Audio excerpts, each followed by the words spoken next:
क्या अपनी पिछली जिंदगी के बारे में जानकर और उसका पश्चाताप करके आप पाप मुक्त हो सकते हैं? क्या ये हर किसी के लिए? और साइकेट्रिस्ट किन लोगों को पास्ट लाइफ रिग्रेशन करने से मना करते हैं? Reiki grand master Siddharth Bhardwaj ji से ध्यान से सुनिएगा। आपकी बात से बहुत एतबार रखता हूँ। मैं खुद आपसे एग्री करूंगा इस बात पे कि मैं पास्ट लाइफ में हर एक को नहीं लेके जाता।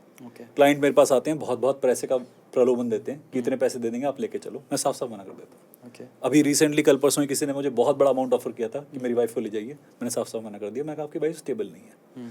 पास्ट में जाना तब उपयोगी है जब प्रेजेंट को आप खंगोल चुके हो। जब तक किसी को अपने प्रेजेंट के बारे में कुछ नहीं पता, सामने रखा तौलिया नहीं दिखाई दे रहा, इन्हें पास्ट प्रेजेंट फ्यूचर कैसे दिखाएंगे? सही बात है। आपको सामने खड़ा इंसान ही नजर नहीं आ रहा। आपकी आंखों पे घमंड का वो चश्मा चढ़ा हुआ है, या आपके ज्ञान के क्षेत्र में आप इतनी उन्नति कर चुके हैं कि आपकी एजुकेशन, आपकी लिटरेसी भारी हो गई है। तो आप पास्ट लाइफ रिग्रेशन कैसे करेंगे?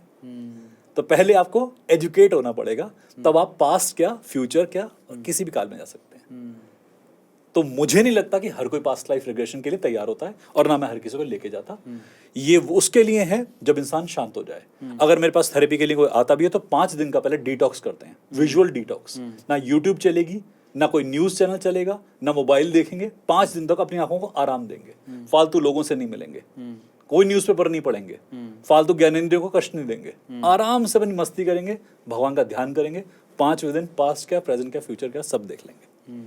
पर ये जरूरी तब है जब प्रेजेंट के अंदर कुछ ऐसा हो जो अनउत्तरित हो, अनआंसर्ड हो, तब हम पास की तरफ चलते हैं। नहीं तो दिमाग हमारे पास को लॉक ही क्यों करता, अगर वो इतना रेलेवेंट होता।